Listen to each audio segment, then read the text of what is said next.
Governor Polis, thank you for your time. Welcome back to Next. Always a pleasure. Great to be here. So for those of you watching the full unedited interview online, we should note that we have had an open invitation to the governor's Republican opponent, Heidi Ganahl, since the day that she launched her campaign more than a year ago to appear on this program, and so far she has declined.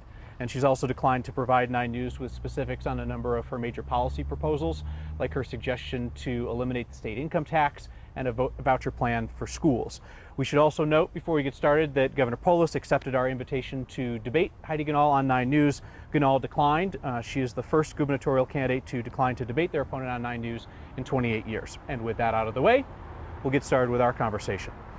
So, you know that voters will often look for fresh leadership during challenging times, and you've acknowledged that this state has real problems with rising crime and fentanyl deaths and the high cost of living. You and your team have had your shot at those issues. Why shouldn't voters give somebody else a chance? You know, I think the people of Colorado are really happy with the leadership that we've shown. This was a time that needed leadership. 3 largest wildfires in the history of our state, global pandemic. And look, we lost 14,119 people so far in the pandemic. I check that every day. But we have the 8th lowest fatality rate of any state. We had one of the shortest economic shutdowns. Our kids got back to school ahead of most other states. So we have a lot to be proud of as a state of how we came together. And I've always had data-driven, positive leadership, trying to get good information out to people. And I believe that the work we've done so far, the work we've done to make preschool and kindergarten free, the work we've done to save people money on healthcare, yes, there's a lot of work ahead. We'll talk about the next 4 years, but capping out-of-pocket costs on insulin, reinsurance, bringing down rates 20% in the exchange, shows that we have the proven ability, and I have the experience to help lead the state for the next 4 years and bring lots of good new ideas that will improve the quality of life for Coloradans. So we're both dads. Your kids are a little bit older than mine, and this is kind of a tough time to be a kid in Colorado. You have the mental health crisis that kids are going through these days. There's fentanyl showing up in schools. You've got the learning loss and behavioral issues in schools from the pandemic. You've got the danger to developing brains from high-potency marijuana. Are you treating this like the emergency that a lot of people think it is? Yeah, first, I mean, parents should talk to their kids. Even ours, 11 and 8, I said, don't ever take, Advil, Tylenol from a stranger, not unless it's, purchase at a pharmacy, your parent gives it to you. I mean, people need to talk to their kids. I mean, they might think that they're taking something for a headache and it could be laced with fentanyl. This is a national plague. This is a poison. This is killing too many people. And we're taking action. As you know, I signed a bipartisan bill that took some important steps on combating fentanyl poisoning. So what does that mean? I wish it was as easy as some of my opponents make it out to be. Of course, criminal sentencing, that's part of it, and we need tougher criminal sentencing, and I signed a bill that has it. We're one of the first states in the nation to have a felony for possessing pill presses, which are used to lace other products with fentanyl. But it's also about more than that, right? It's also about getting testing strips. A lot of people don't realize that most people who are poisoned with fentanyl don't know they're taking fentanyl. How do we make sure that we can detect it earlier? So if it's a Percocet, if it's something else, it's laced with fentanyl before a death occurs rather than after. And just as importantly, how do we make sure we have more access to addiction treatment and recovery for people who need it, to get off of their dependency, whether it's alcohol or drugs? I think almost every Coloradan, myself included, has had friends or extended family that have dealt with substance abuse, right? I've had some family members, extended family, that have overcome it, regained their dignity. I know that everybody can, but they often need help to do it. And that's why we're working with the city of Aurora and Arapahoe County to add 500 beds for mental health and addiction recovery at the Ridgeview campus at the edge of Aurora. And we need to do a lot more as a state. You were asked a really thoughtful question, I thought, at a forum earlier this week about harm reduction. And harm reduction has really kind of been stigmatized in the political conversation in the last couple of years. I think I recall a previous conversation where you told me you don't like the idea of supervised drug injection sites like some other cities have done. What do you think about harm reduction more generally? And have you given any more thought to the idea of supervised injection sites? I'm skeptical of these free-for-alls, these open-air, drug markets. What I think you do is you pair the concept of harm reduction with tough criminal penalties for people who are selling fentanyl and dealers and networks and organized crime, right? So when you're talking about the addict side, right, you've got to find a way where they can regain their dignity, regain their lives, and recover. And people can, right? I mean, look at the inspiring story of Brittany Pedersen's mother, right? And she talks about this, so I'm not out of turn talking about this. Her mother overcame opioid abuse and several overdoses that she was hospitalized for. And I have other, friends that have overcome this. and people need help to do that. But look, I think when the concept of harm, when you're looking at, for instance, some of the methadone and other alternatives, people can use other substances to successfully get off of opioids, right? And that is used, the increased accessibility of methadone to help reduce addiction. It's a technique. I mean, ideally, right, in the ideal world, you're not dependent on any drugs. But in the real world, I think as long as you wed getting tough with some of the proven concepts from harm reduction, you can reduce the overall drug abuse rate in our state. Everyone in the bipartisan group that was involved in the 2019 bill to lower the penalties on fentanyl has gotten pounded for it this election cycle, you included. You were then part of the bipartisan effort this year to raise the penalties again. Did you make a mistake? Did you not listen to the right people in 2019? Did you not have the right information? How do we go from one end to the other? Yeah, look, I think that what I've shown in my 4 years of leadership is that I'm data-driven, and I always want to do what works for Colorado. So just show me what works. I don't think there's any perfect piece of policy, Kyle. I'm always open to tweaking, improving what we do. Of course, we do need to do additional improvements on fentanyl, and we need additional sentencing, we need additional drug treatment. There's more work to do. The bipartisan bill was a big first step. But, you look at states that have always had felony level penalties for fentanyl, and neighboring states, Arizona, felony level, twice the fentanyl death rate, is opioid, I should say, they don't break out fentanyl, twice the opioid death rate of Colorado. New Mexico, 60% higher death rate. I wish it was as easy as just saying, let's just classify this as a different offense and it goes away. That is in many ways, if that's all you offer, you're kind of giving up on the hard work. Maybe that's part of it, and I agree it is, tougher sentences. More and better policing, dealing with homelessness and addiction, getting testing out there. These are all parts of a comprehensive strategy to end the scourge of fentanyl in Colorado and in the United States, where we also need to have an honest conversation about border security, where a lot of fentanyl is entering through our southern border. You have shifted a few of your positions in order to save Coloradans money in the last year. You delayed the implementation of your higher gas fees. You celebrated the taxpayer Bill of Rights refunds that you previously tried to end, and you decided to push back against a federal environmental designation for bad air quality that could have had Coloradans paying more for gas in the summertime. So here's the question. Have you changed your underlying view on those three things, or is this just a temporary election year reprieve for people's wallets, and those costs will come back later? Well, first of all, you meet the times. And all of those measures and all of the 100 things we've done to save people money, you've seen our list. I sang the song 50 Ways to Save You Money, but we delivered 100, including free preschool and kindergarten, capping out-of-pocket costs of insulin, record property tax cuts for the next 2 years. They're not because of an election, they're because of rising costs. That's why that was the need right now. Was that the need 4 years ago when I came in? I ran on, of course, saving people money on healthcare, but people weren't worried at that point about gas prices at the pump. Now they are, legitimately so. They've come down a bit, and they're lower in Colorado than they are in many other parts of the country. But of course, it should be common sense that now is not the time to what the legislature did, a bipartisan bill, is basically they allowed a gas fee to keep up with inflation. It was going to go up, it hadn't gone up since 20, 30 years. So it wasn't going to, it was going to keep up with inflation over time. But of course you don't hike it when gas is, $4 a gallon, right? I mean, it's common sense. Look, enormous property tax cuts, $700 million. That's for 23 and 24. I want to ask you about change of position. You know why the criticism I want to do fair, permanent right? property tax relief. Of course, of course it's fair to talk about when and why I work to save people money.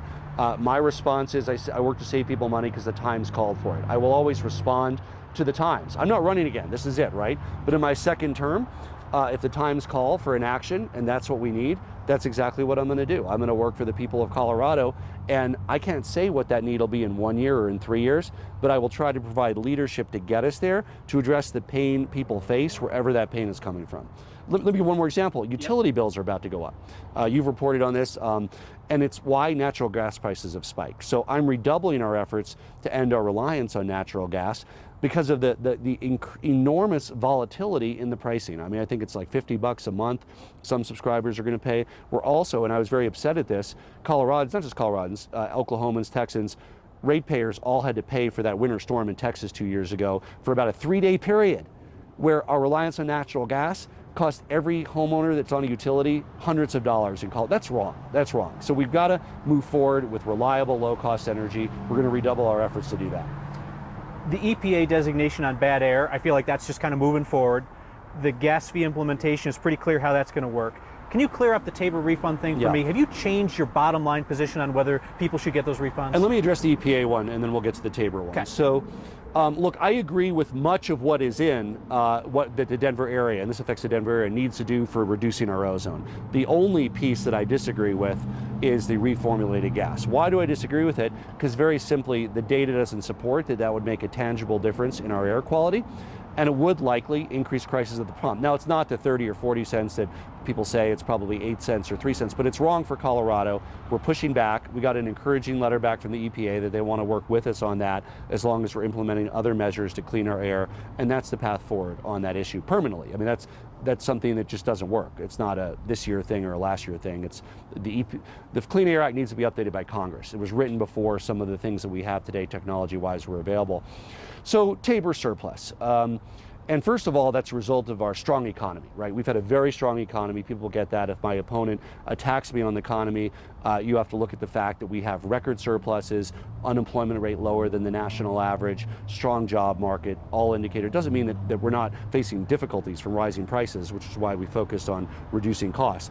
One of those mechanisms to get people money back is we accelerated part of the Tabor refund. So there were 3 Tabor refund mechanisms when I came in. Reducing the income tax temporarily, that's my favorite one. You know that I support reducing the income tax. The income tax rate is coming down next year because of that. It's come down before. 2, the 6-tier sales tax refund mechanism. I've never been a huge fan of it. It's convoluted, it's complicated, but people will be getting money back from that next year too. 3rd, the homestead tax exemption. This is for seniors who've been in their home for a period of time. That's a Tabor refund mechanism. And then we created a one-time 4th Tabor refund mechanism that got people money back about 9 or 10 months ahead of schedule. Why? Because that's when people needed it. That's when people were dealing with high gas prices. Would have been completely irresponsible to sit on that money for 10 months and then give it back through some other mechanism. But again, you got in a lot of talk time there, but not the answer. Yeah. You wanted to do away with Tabor refunds a few years ago, and this year you celebrated. I'm asking you, have you changed your underlying position about whether Colorado should get those refunds in the future? Are you cool with them now? Yeah, so I've always believed in mend it, don't end it with regard to Tabor. I'm happy to get into some of the improvements that I'd like to see to Tabor. I certainly believe that taxpayers should have a say over any tax increases. If you ask me, I'd like to reduce the income tax rate so we don't have as big of a surplus in the first place. Don't drain that money out of businesses, out of people's pockets in the first place just to refund it to them. But we take what we have. We had a surplus, we got it back to people. There's an income tax cut, there was a one-time mechanism. But look, I think another change we can make to Tabor is right now it doesn't interact well when there's fluctuations in inflation, which normally there haven't been. I mean, inflation was stable for a while, right?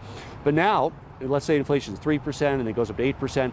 In many years, the Tabor formula is the wrong year for when it increases the funding on the public side. So we have high inflation now, right? But we're using last year's inflation number for Tabor. Likewise, if inflation comes down next year, there'll be a year that has a higher increase in the state budget, even though inflation is low. So I would like to see it done on estimates of the year you're in, and then it can be trued up or trued down the following year, much easier, but more stable over time than the way they do the Tabor formula currently.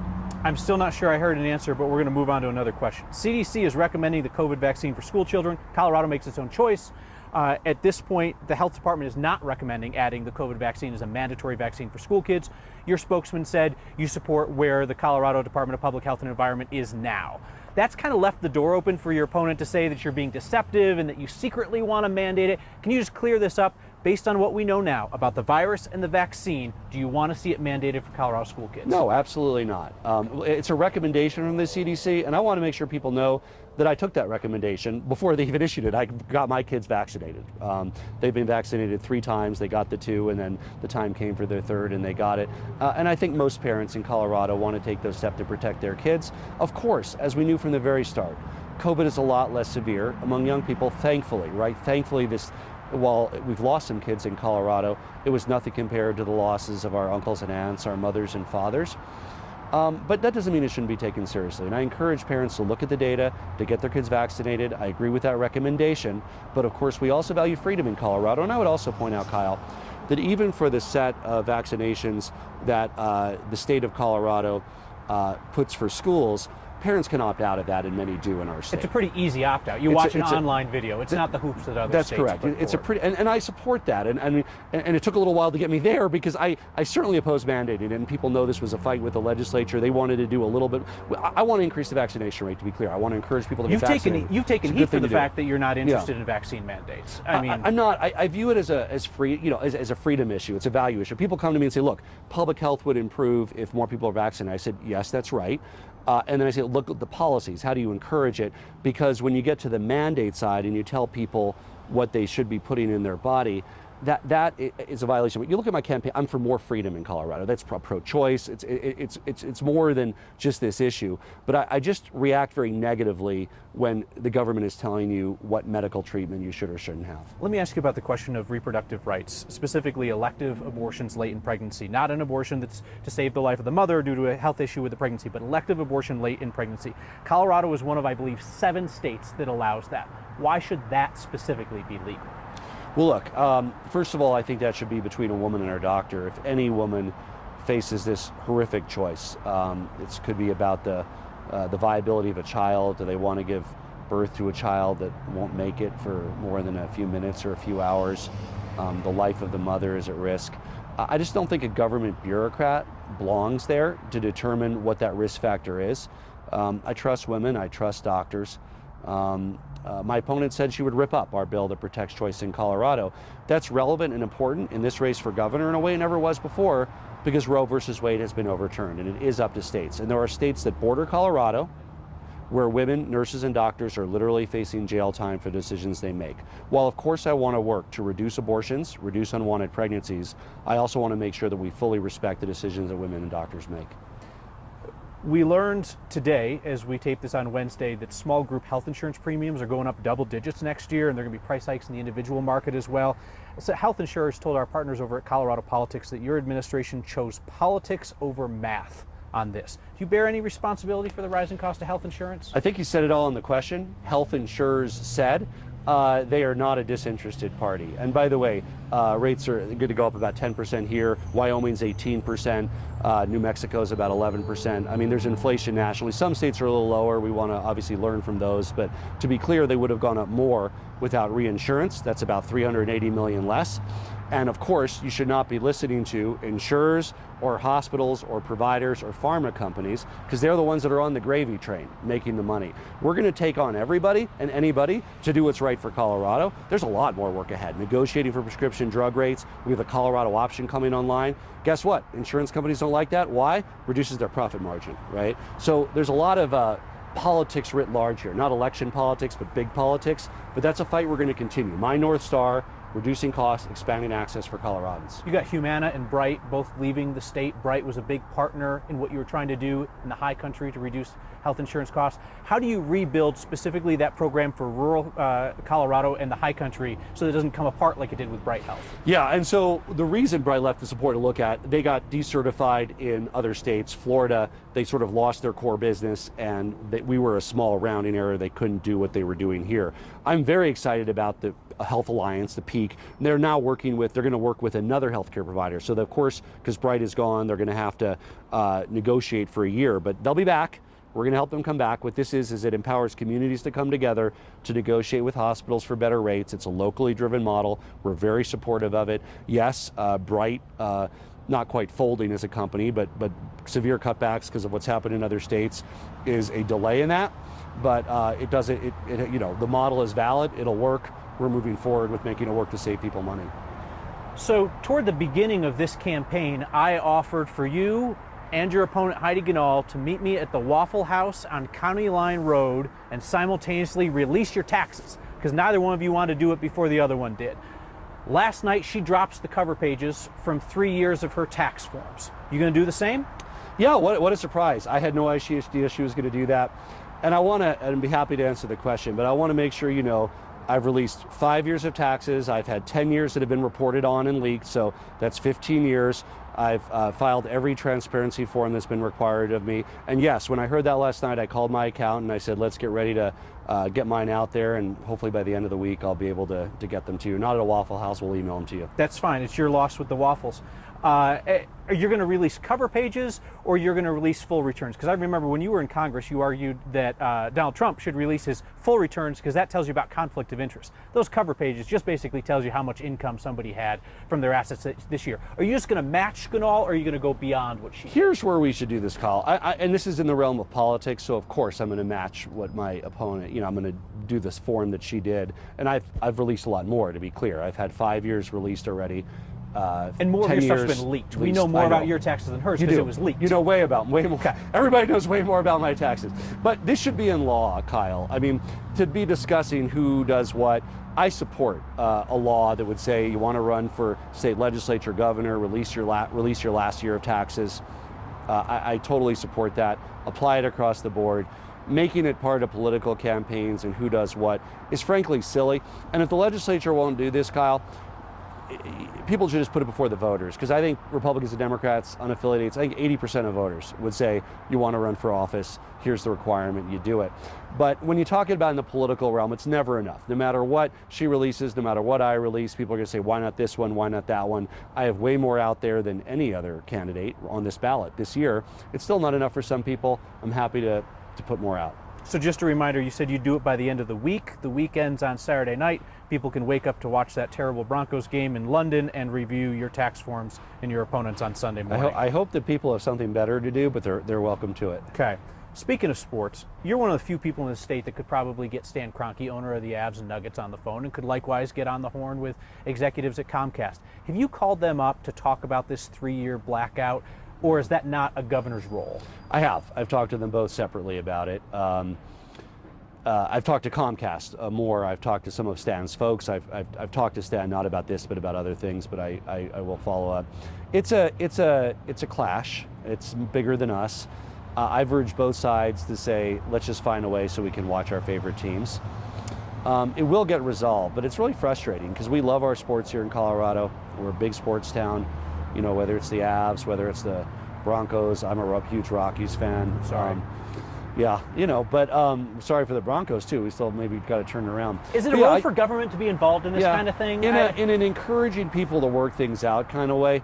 I always shy away from kind of the bullying side of things. I don't think that telling the private sector what to do is the answer, but trying to get the stakeholders to work together, to talk together, absolutely. I made some public comments on this as well in the past. I think the ultimate deal is likely to be closer to what Comcast is seeking. And that's nothing against our ownership group. They're great. It's just distribution and media are changing, Kyle. And I hope our sports teams everywhere across the country, including Colorado, can build competitive models, but they're not going to be like the media models of 10 years ago or 15 years ago. So I think that recognition is growing. I think they'll work it out, and I'm going to do what I can to edge them along. I want to be respectful of your time. I have 2 quick questions here. You style yourself as kind of like a libertarian-leaning Democrat, and I'm curious if that ever translates into voting for Republicans over Democrats, or if you just vote the straight Democratic Party line. Can you remember the last Republican you voted for? Well, I always vote the candidate, not the party. For the statewide races, I'm supporting all Democrats. Sure. Also, where I live, there's not a lot of Republicans running that are viable. But no, I always look at the candidates. So and we have a lot of nonpartisan races in our state too, to be clear. City council, RTD. I don't always know the partisan registration of those folks. I'm relatively certain I voted for Republicans and certainly unaffiliateds in those. But there's nobody that comes to mind where you say, yeah, this person appealed more to my libertarian sensibility, so I voted for the Republican in that race. There's nothing that comes to mind. I think the Republican Party has moved pretty far away from libertarianism. I mean, they've really been focused on intervening in the most personal health decisions that people can make, that women can make, having big government bully companies around in the private sector and tell them what to do, like Ron DeSantis has done in Florida. I believe in just a kind of roll up your sleeves and do what works style of government. I'm not big on the performative and theatrical side. There's some that comes along with the job, got to do it. But what I enjoy is the policy wonk side, looking at the data side, trying to make life better in Colorado. And I embrace Republicans and Democrats and unaffiliateds and libertarians and Greens and everybody that shares the goal of making our state better. And the Libertarian Party, while you've been in office, has moved much towards conservatism. That's a different conversation for a different day. Last question for you. I'm not going to ask you if you want to run for president, because I don't think that you're going to answer, and I also don't think that your answer would really matter to anybody if you did. But here's the question that I think impacts people who are looking at whether to elect you for another term. If somebody in any job is considering moving on to another job, I don't think people begrudge them that. But should it change the way they perform their current job? What's your mindset on that? What's fair in terms of an expectation from you or for anybody who works from you, who might have their eye on another job while they've been put in place to do one job? Is that a fair question to ask? Look, whether somebody that works for me is whether, I hope you're not angling for a job in New York or Chicago or a bigger market, but whether you are or you aren't, Kyle, I know you give it your all every day. I give it my all every day. I'm not thinking about what comes next. I'm working hard, burning the midnight candle, reviewing documents every night, 10, 11 o'clock midnight, responding to staff. I expect the same of my staff. I expect the team, whether peaks are going to be with me all the next 4 years, if I have the honor to serve as governor, if they only be with me a year or two, I want them to give it their all every day. And I really demand that level of excellence from everybody I work in and around. And that is regardless of what they might be doing next. Governor Polis, thank you for your time. Thank you, Kyle. Just a reminder to anybody watching the full extended interview, we extended an invitation to the governor's Republican opponent, Heidi Ganahl, to join us for an extended interview more than a year ago, and we are still waiting for her to take us up on that opportunity. Thank you for watching.